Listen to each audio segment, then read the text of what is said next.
எல்லாருக்கும் ஹாய். நான் இன்றைக்கி சட்னி செய்ய போகிறேன். இந்த சட்னி பேர் கொண்டு காரா சட்னி. இது காரமான சட்னி. இது கனடாக்காரவங்க செய்வாங்க. இப்போ எப்படி செய்து நம்ம பார்க்கலாம்.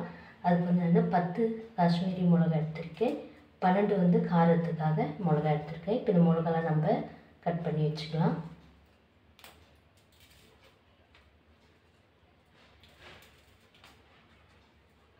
அவ்வளோதான், நான் எல்லாம் கட் பண்ணி வச்சுட்டேன். இப்போ நம்ம இதை வறுத்து எடுத்துக்கலாம்.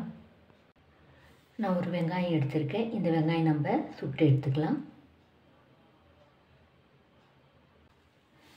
அவ்வளோதான், இப்போ 5 நிமிஷம் ஆகுது. போதும், நான் எடுத்துடுறேன். 1 டீஸ்பூன் எண்ணெய் சேர்க்குறேன். கிள்ளி வச்ச மிளகா சேர்த்துடலாம். இப்போ மிளகா வறுத்து எடுத்துக்கலாம்.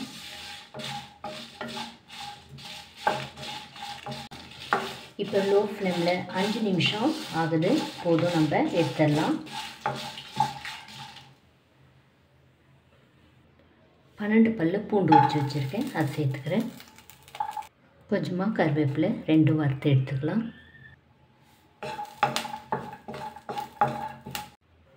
இப்போ 3 நிமிஷம் ஆகுது. லோ ஃப்ளேமில் எடுத்துடலாம். 1 டீஸ்பூன் சீரகம் வறுத்து எடுத்துக்கலாம்.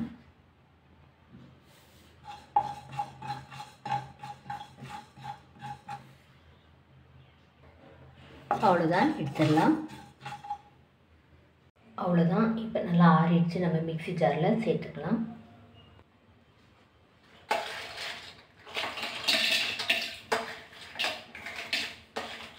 இப்போ நம்ம சுட்டு வச்ச வெங்காயம் உள்ள சேர்த்துக்கலாம். கொஞ்சமாக கொத்தமல்லி சேர்க்குறேன். கொஞ்சமாக புளி நான் ஊற வச்சுருக்கேன், அது உள்ள சேர்த்துக்கிறேன். தேவையான உப்பு சேர்த்து அரைச்சி எடுத்துக்கலாம். அவ்வளோதான், நான் இது அரைச்சிட்டேன். இது ரொம்ப நைஸாக அரைக்கக்கூடாது, கொஞ்சம் நம்ம கொரன்னு தான் அரைக்கணும்.